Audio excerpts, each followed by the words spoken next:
You might already have a Save a Dive kit, but is it actually going to save your dive? Stay tuned to find out.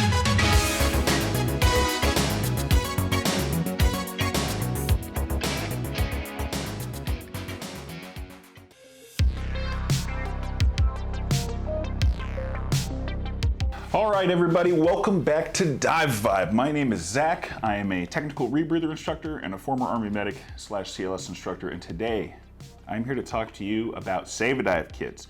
You might already have one, but does it actually have the stuff you need in it? Who knows? Today I'm going to be talking you through how I set up my Save a Dive kit, what I think is important to bring, and hopefully it can assist you with the type of diving that you're doing, because obviously not everybody does the exact same type of diving.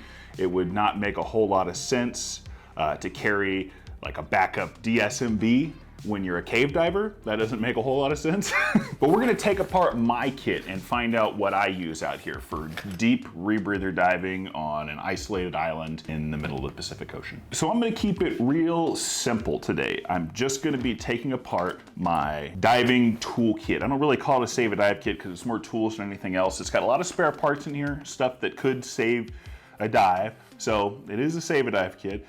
But I'm gonna go through here, I'm gonna show you all the different stuff that I carry. I don't take this in the water, obviously. I take this to the dive site. It's also normally what I have with me when I'm setting up my rebreather in case I need some tools. It also contains a lot of the tools that I need for teaching. So in a lot of ways, this is kind of just like my mobile workbench. And I take this everywhere that I go diving. Absolutely, I have to have it.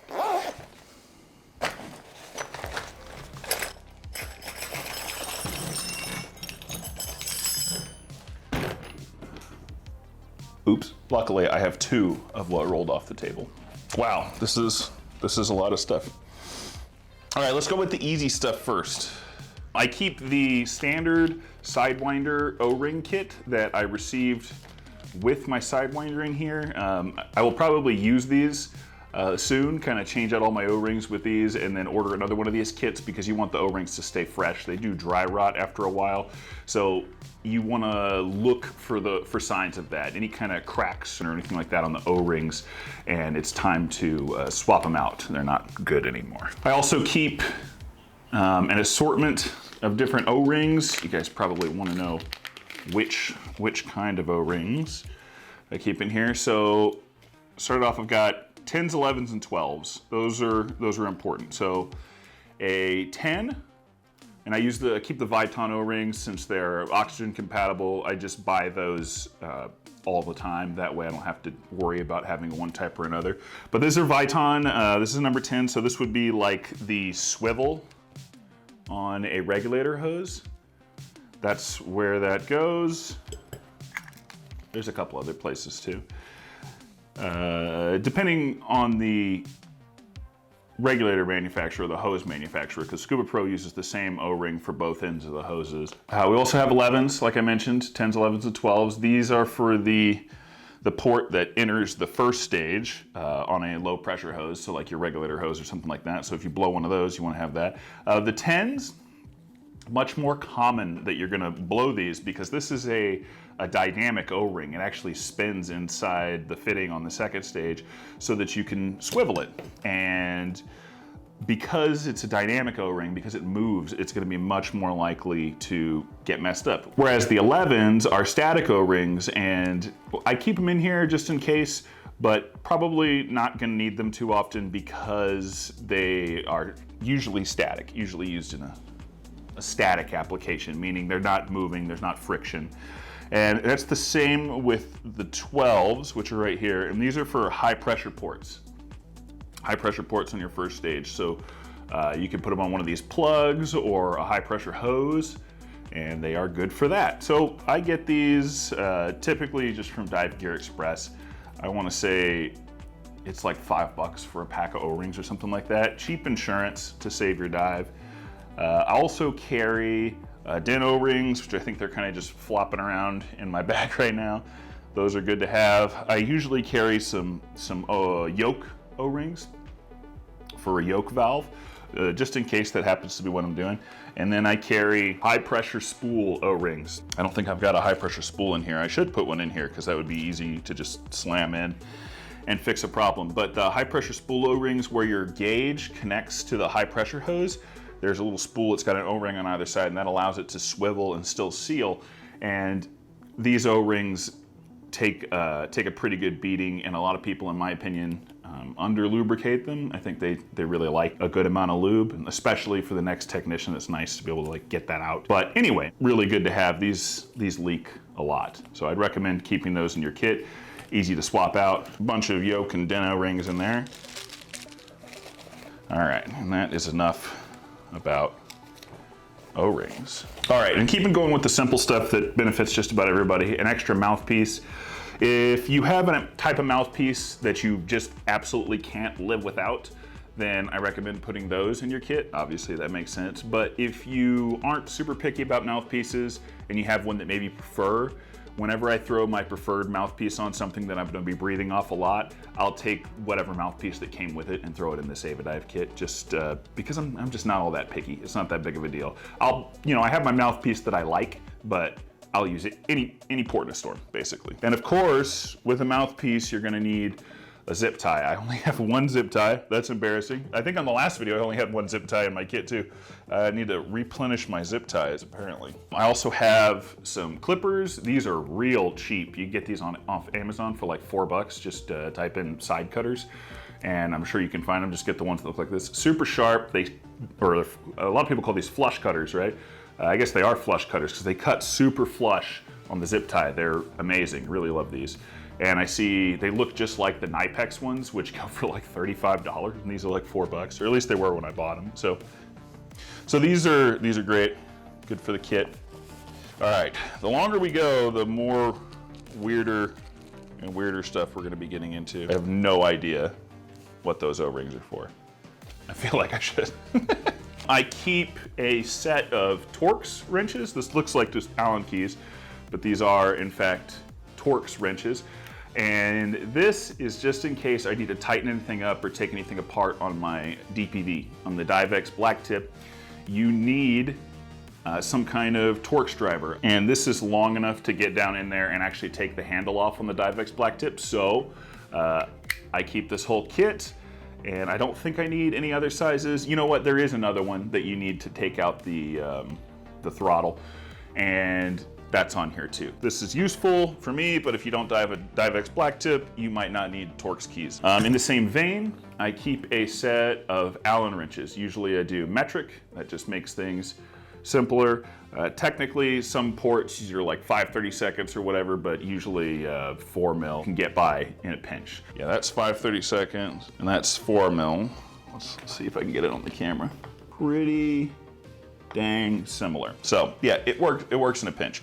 Obviously, always better to use, I know some of these are almost exactly the same size, but it's always better to use the right wrench if you can. But when you're out in the field, like I said, this is a Save a Dive kit. It's not like a, repair room. Let's see, this is, like I said, we're getting into some of the weirder stuff now. This is measuring tape. I keep that around for sizing stuff up on my side mount students and any students really. This can be super useful if you're an instructor to have. So measuring tape, you can use this one or you can use the kind that folds up. I tend to keep this one in here because it stays nice and clean. Like it's $2 on Amazon, something like that. Intermediate pressure gauge. This is probably not super accurate. One thing that it is good for though is while it may not be crazy accurate just because it's a cheap one, but you can still see intermediate pressure creep. So if there's a problem with your intermediate pressure creeping up, this thing will tell you. It also gives you like a decent idea. And to be totally honest, so far, it has been pretty accurate. I've verified it against a much more expensive intermediate pressure gauge, and this seems to be working, but it kicks around in the bag. Who knows how long that calibration is gonna hold. But it is useful, especially for rebreather diving.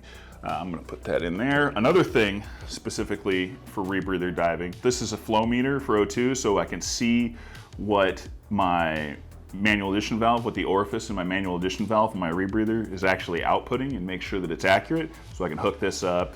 I also have a needle valve for my other rebreather, so I can kind of get that figured out and dial it in and know exactly how much O2 I'm putting out. This is important for mechanical CCR diving, in my opinion. So I carry that with me. More Rebreather specific tools. This is the orifice removal tool for the KISS Sidewinder. So I can take the orifice out, replace it, clean it, whatever I need to do. So I keep that with me. This is a specialty tool that you have to get specifically from KISS. So if I don't bring it with me and I'm on like a dive trip somewhere, it's not gonna be there. So I like to have that with me. I've got a couple plugs in here. This is a Revo branded PG7 plug, because PG7 are the ports that I use, the glands that I use on our Fisher cables for the KISS Sidewinder and on my back mount MCCR. And just in case I need to plug one of those holes, I carry this with me. A couple of different types of silicone grease. This is for my camera housing, and this one is just regular old silicone grease. Fun fact, not all silicone greases are created equal. Some of them are designed to make O-rings swell. And if your housing was designed for that to happen, then you need that type of O-ring. But if your housing wasn't designed for the O-rings to swell, then what it's gonna do is gonna lock up your housing and make it really difficult to open up. Probably won't break it, probably, but it does make life harder. So use the right type of O-ring grease. I also keep just a small thing of Crystal Lube or Tribal Lube, whatever the brand this is. I use this when I have dry O-rings that need a little lubrication, and I have a little tag on it. I call this Cardi B. If you know, you know. Let's see, it's also good to have some wrenches. I have this really nice 9/16/5/8 wrench. These are freaking awesome, these double-ended wrenches with 2 different sizes on them. I also have, this is my personal favorite. This can take apart just about everything on my Rebreather, but this is 9/16/11/16. This is a really good one. And for everything in between, or everything weird, I also have a couple of small crescent wrenches in here, just because I don't want to miss a dive because I didn't have the right kind of wrench. It looks like I have a 1/2 in here. I'm not sure what that was for, but I put it in there for some reason. I got my Shearwater battery removal tool. That is always important. Anything that I cut, like bungee or line or anything like that, is going to need to get burned. And apparently, I put this lighter in here twice. 2 is 1, 1 is none. Fully redundant, baby. Got these for melting stuff. Sometimes you can melt zip ties with these, like the end of them, so they're not sharp. You gotta be a little careful with that, make sure you don't melt it too much, because then you compromise your zip tie. Gotta have a lighter. Another thing that I like to carry is a Sharpie for marking tanks and stuff like that. I keep a little bit of tape, looks like I need to replenish it, but I just wrap some blue masking tape around here so I can pull it off and use tape as I need it. This is also great if you notice something was leaking on your kit and you don't want to forget it. You can take a little piece of tape off, write leak or whatever, and put it where the O-ring was leaking or all that stuff, so you can make sure that you get it fixed later. Big fan of that. Blue tape, kind of standard in the dive industry. I'm not really sure why. Maybe I guess it sticks better, holds on better. But blue tape, that's what we use. That's the choice of technical divers everywhere for marking their sills. Or you could be a crazy person and use duct tape because you love cleaning residue off of things. Or maybe you're just the type of person where you're not gonna clean the residue. And I can respect that. So if you're a duct tape user, then you do you, baby. You use that duct tape. Another Rebreather specific thing, mineral oil. Need these for the Fisher connectors. I had a little bottle fly off of it. I guess I had 2 bottles in here, but I just buy, a big old thing of mineral oil and I add it to these little dropper bottles. I think this one was for eardrops or eye drops or something, but clean them out and throw some mineral oil in there. It's a little bit bigger than the Shearwater ones, which you can use. Those are fine. You can reload those. You just pull the top off and squirt the mineral oil in and you're good to go. We got that. I keep a little flathead screwdriver in here, used mostly for adjusting tank bands and stuff like that. Also, if you needed to in the field, you could do a quick course adjustment on your second stage to get it to stop leaking. But that's usually not the best idea. It's better to just get it serviced. But sometimes you gotta do what you gotta do. All right, so that was everything that I keep in my kit. Every once in a while, I'll have a few other things in there, but sometimes I'll modify it depending on the mission, but that's typically how it stays. Now, I did want to talk about a couple more things. I talked about this guy in the last video, and this can be a really nice way to start your Save a Dive kit. And you can actually, this is stainless steel, so you can take it in the water with you if you want. Mine's a little crusty, but you know what, it happens. You know what they say about stainless it stains less. But anyway, that's not that funny. What the hell? Anyway, this thing's great because it's got a valve handle tool, which my Save a Dive kit is lacking. Actually, I should fix that because that happens. But I keep this in my trucks at all times, so it can be useful. But this can be a good way to get your start. This has got, you know, open-end wrenches, it's got hex keys, it's got the valve tool.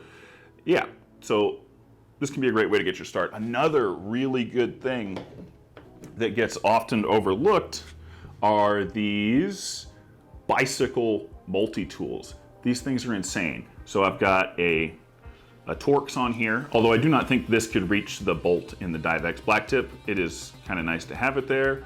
And then I've got, you know, 6 mil, 5 mil, 4 mil, all these Allen keys. I've got a Phillips head, I've got a standard, and it's super small, really well made. The only thing about these is that they weren't designed to deal with salt water.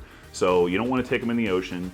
And when you're using them around salty gear and stuff, you want to make sure that you keep them nice. Because I've got one just like this that's totally rusted out.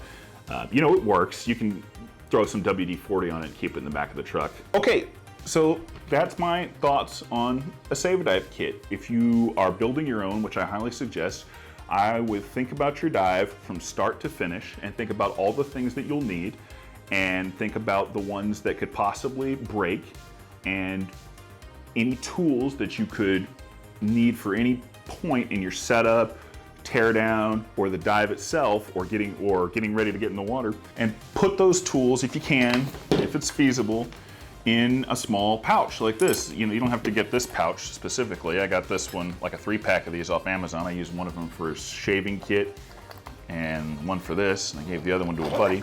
But this thing's super useful. Something like this. I'm seeing a lot of people that use like tool rolls that can roll out and then you can have everything in front of you. That's really nice. I just haven't gotten that fancy with it yet. Maybe I'll do that next time. Maybe I'll create the ultimate Save a Dive kit and make a video about it.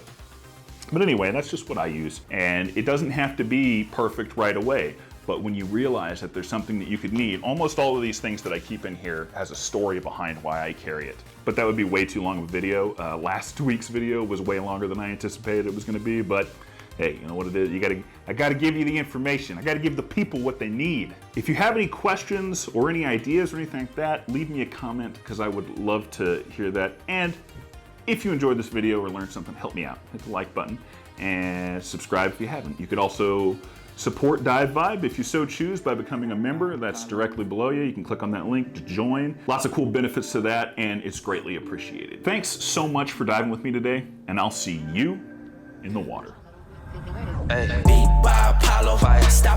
know if you guys have any ideas for videos. I'm always looking for good ideas.